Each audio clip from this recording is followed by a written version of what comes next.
ప్రైజలా దేవుని స్తోత్రం. క్రీస్తుని దేవుని బిడ్డలారా, ప్రభునామమున మీ అందరికీ శుభాభివందనాలు తెలియజేస్తున్నాను.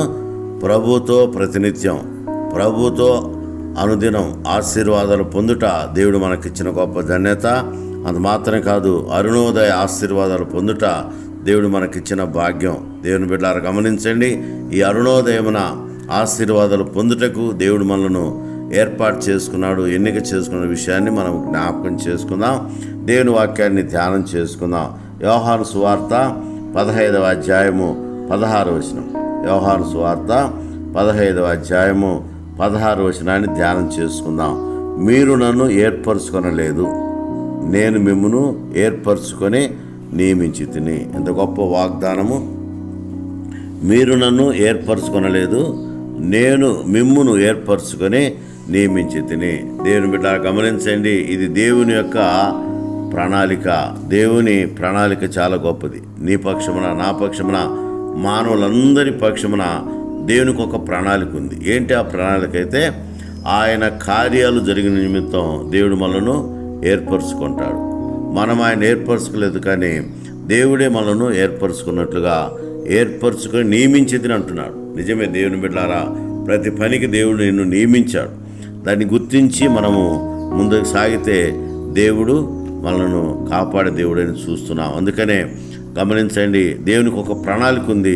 ఏంటి ఆ ప్రణాళిక అంటే దేవుడు మనలను ఏర్పరచుకొని నియమించుట. నిజమే, నేను మిమ్మల్ని ఏర్పరచుకొని నియమించితిని అంటున్నాడు దేవుడు. తన సేవ నిమిత్తం మానవ సహకారం ఎంతైనా అవసరమని కనుక దేవుడు తన స్వరూపంలో తయారు చేసుకున్న మానవుని, సృష్టించిన మానవుని తన పనికో సాధనముగా, పనిముట్టుగా ఉండుటకు ఆయన ఏర్పరచుకొని నియమించినట్లుగా దేవుని బిడ్డలారా జ్ఞాపకం చేసుకుందాం. కనుక దేవుని బిడ్డలారా గమనించండి, దేవుని యొక్క సన్నిధిలో, దేవుని యొక్క సముఖంలో ఆయన తన కృప చొప్పున మనలను ఏర్పాటు చేసుకుంటాడు. దేవుని యొక్క సేవ కోసం 4 రకాల పిలుపులు ఉన్నాయి. మొదటి పిలుపు ఏంటంటే, దేవుడు కొందరిని ఏరుకుంటాడు. అబ్రహామును దేవుడు ఏరుకున్నాడు. ఎక్కడి నుంచి? విగ్రహారాధన ఇంట్లో నుంచి, విగ్రహారాధన స్థలం నుంచి, విగ్రహారాధన ప్రాంతం నుంచి, విగ్రహారాధన రకరకాల శోధనల నుంచి దేవుడు అబ్రహామును ఏరుకున్నాడు. తర్వాత దావీదును దేవుడు కోరుకున్నాడు. ఎందుకంటే యెషయాకి 7 కుమారుల్లో బలవంతులు ఉన్నారు, మరి అజానుభావులు ఉన్నారు, రకరకాల మరి కుమారులు ఉన్నప్పటికీ కూడా దేవుడు మరి దావీదును కోరుకున్నాడు. గమనించారా? దావీదు గొర్రెలు కాస్తున్న దావీదును దేవుడు ఎన్నుకున్నట్లుగా, దేవుని బిడ్డ గమనించి కోరుకున్నట్లుగా దేవుని బిడ్డలకు జ్ఞాపకం చేసుకుందాం. ఎందుకంటే ఆయన గొర్రెల కాపరి. గొర్రెల్ని ఎలాగ కాయవలనో, గొర్రెల్ని ఎలాగ మేపవలనో, గొర్రెల్ని ఎలాగ నడిపించవలనో బాగా ఎరిగినవాడు కనుక మనుషులని, గొర్రెలను కాయుటకు ఆయన దేవుడు కోరుకున్నట్లుగా దేవుని బిడ్డలకు జ్ఞాపకం చేసుకుందాం. దావీదును దేవుడు కోరుకున్నాడు.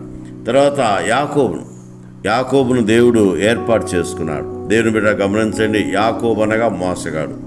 మోస క్రియల నుంచి ఆయన తప్పించి పేరు మార్చి ఇశ్రాయేలుగా దేవుడు ఆయన ఏర్పాటు చేసుకొని ఎన్నుకున్నట్లుగా దేవుని బిడ్డ జ్ఞాపకం చేసుకుంది. ఎన్నిక చాలా ప్రాముఖ్యమైనది. దేవుడు యాకోబును ఎన్నుకున్నాడు. తన సేవ కోసం, తన పని కోసం యాకోబును దేవుడు ఎన్నుకున్నాడు. తర్వాత 4వ విషయం గమనిస్తే, సౌలును పౌలుగా మార్చి దేవుడు పేరు పెట్టి పిలిచాడు. సౌలా అని పిలిచాడు. కనుక దేవుని బిడ్డలారా గమనించండి, మరి ఏర్పాటు అనేది 4 రకాలు. కొందరిని ఏరుకుంటాడు, కొందరిని కోరుకుంటాడు, కొందరిని ఏర్పాటు చేసుకుంటాడు, కొందరిని పేరు పెట్టి పిలుస్తాడు. ఈ 4 రీతులుగా దేవుని యొక్క పిలుపు ఉంటుంది. అందుకే దేవుడు నిన్ను ఏరుకున్నాడో, కోరుకున్నాడో, ఎన్నుకున్నాడో, ఏర్పాటు చేసుకున్నాడో, లేక పేరు పెట్టి పిలిచాడో గ్రహించు.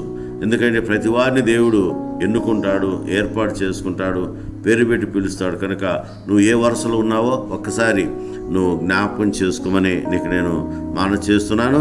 మనము నిజముగా దేవుని చేత మరి ఏర్పాటు చేయబడిన వారమా, ఎన్నుకున్న వారమన్న విషయాన్ని దేవుని బిడ్డ జ్ఞాపకం చేసుకున్నాం. అందుకని ఇక్కడ దేవుడు అంటున్నాడు, మీరు నన్ను ఏర్పరచుకొనలేదు.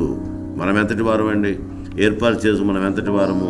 ఆయన మనల్ని ఏర్పాటు చేసుకున్నాడు. ఆయన మమ్మల్ని ఏర్పాటు చేసుకొని, ఏర్పాటు చేయటం మాత్రమే కాదు, నియమించాడు.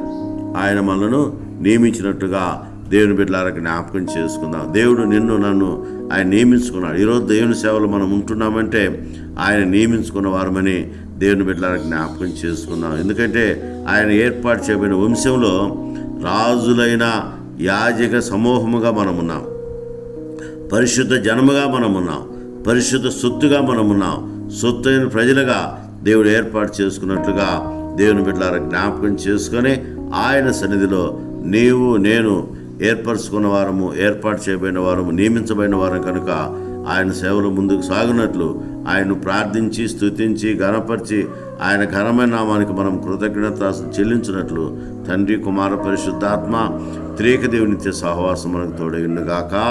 Amen. Amen. May God bless you.